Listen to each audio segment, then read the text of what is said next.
Hey, beautiful everybody.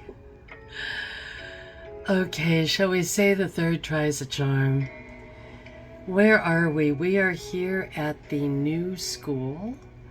And if you look in here, it says the new school.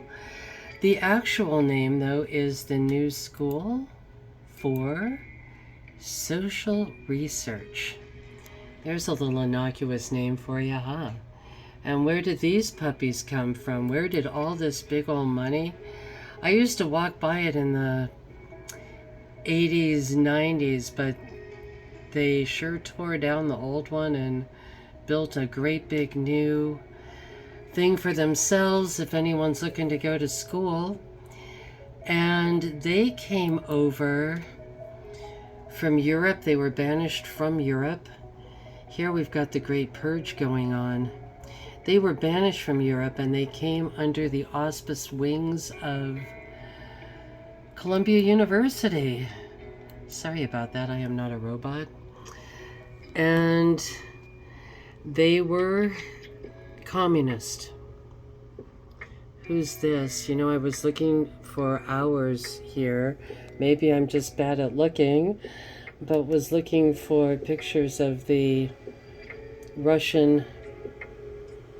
last Russian family of the Tsar mode.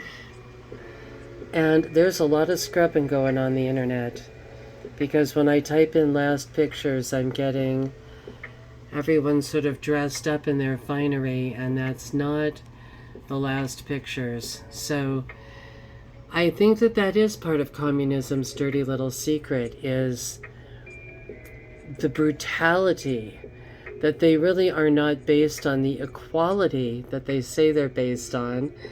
You know, communism, oh, it's all about equality. No, it's all about violence. It's all about bloodlust and bloodthirst. This might be one of the pictures of them at the end. They're kind of out there plainly dressed and cold. But I don't know. I really don't know. It's weird. It's interesting how they want to just have everyone forget how completely brutal they were, that they just went like animals. They couldn't even wait. Like animals, they just ran. And I shouldn't say like animals. My animals are nice. And see, even where they were killed, they don't dare put up the picture of them with the brutal communists who just couldn't wait to kill them. There was just blood in the snow. There were tons of people coming out like a little hemophiliac boy, right, with knives. And whether or not you like them or not, as far as the Russian Tsar, what does it say about you when you go and kill people in that manner and then cover it up and don't really want the world to know, and, you know, just kind of go on after brutalizing an entire nation of people? And I guess what's making this video a little tricky to make is, you know, we've got now, there's Anna, there's our famous Anna Shelect there with the Chinese. We've got a little clip here where she was talking about the Chinese Cultural Revolution, and Anna is Olympia's own legend.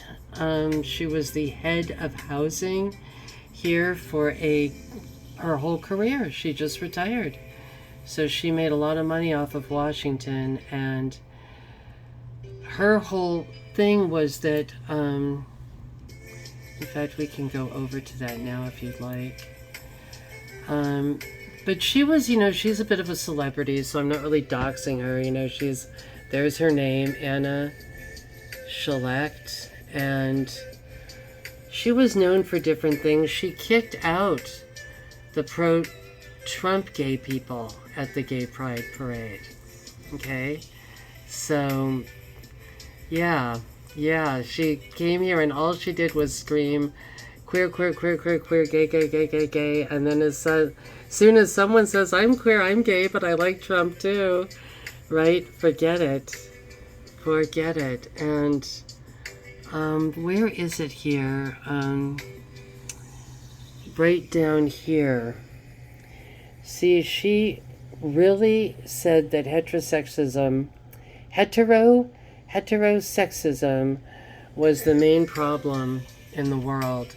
And this is the person in charge of housing, right? So if you're heterosexual in Olympia, good luck, right? So I thought, well, it's good to know who you're dealing with. So the first thing I thought I'd do is look up the name, her last name, right? Who am I dealing with here? Schlecht. From Old High German,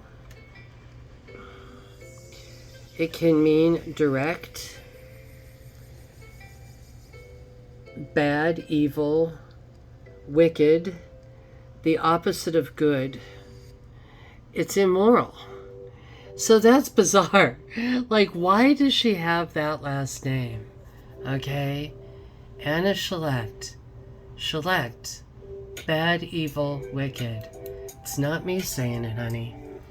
Okay, so if you go and you read that interview, which I will give you the link to, she says that her parents owned bars in Milwaukee and they lived in Madison.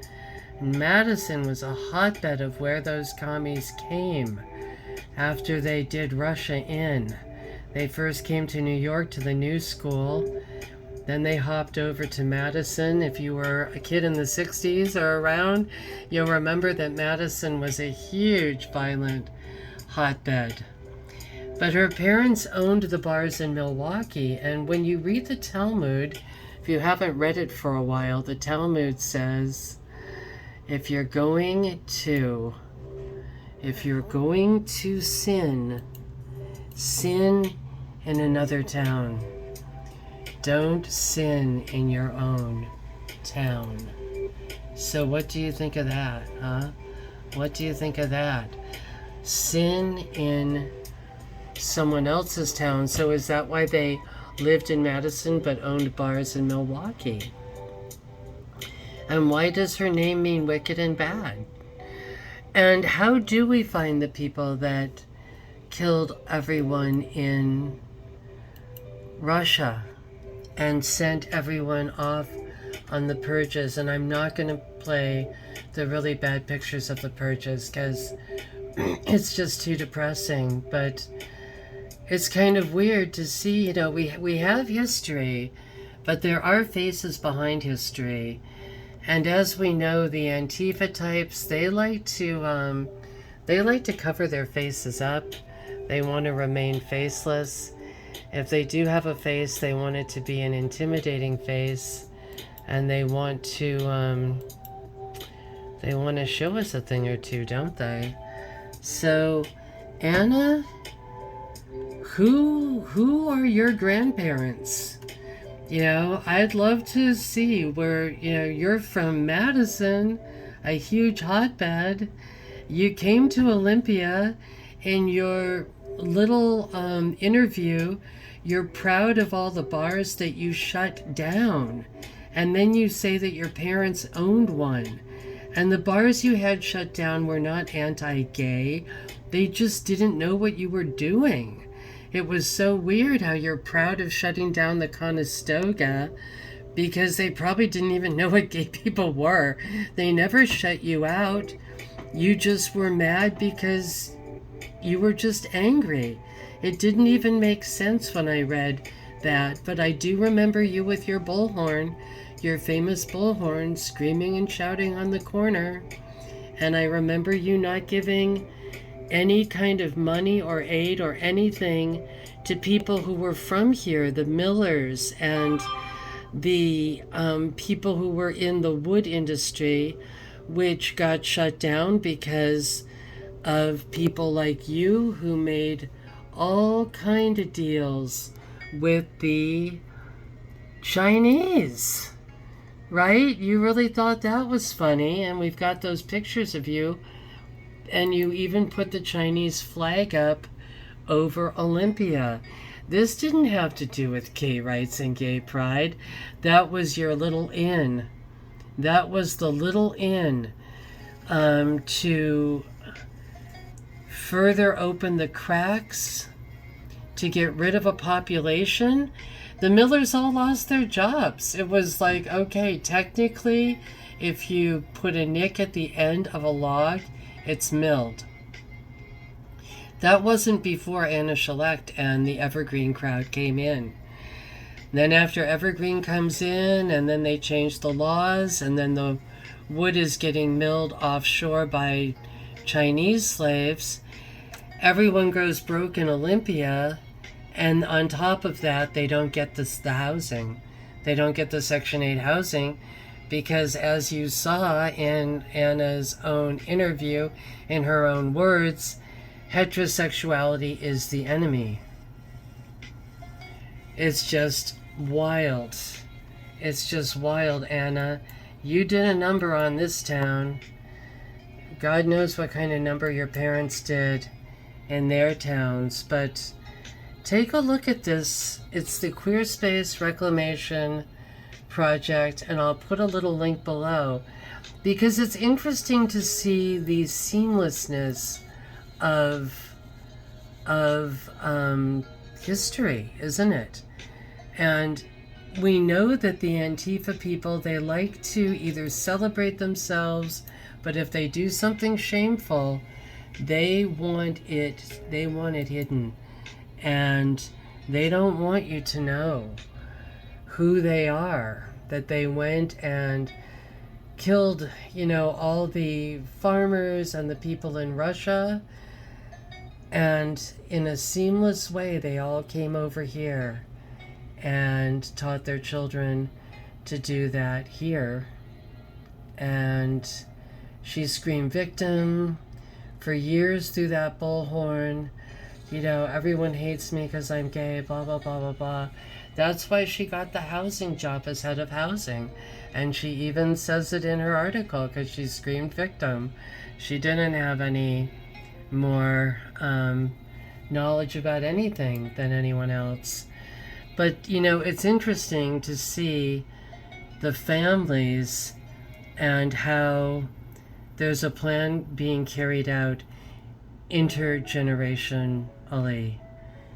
So, much love.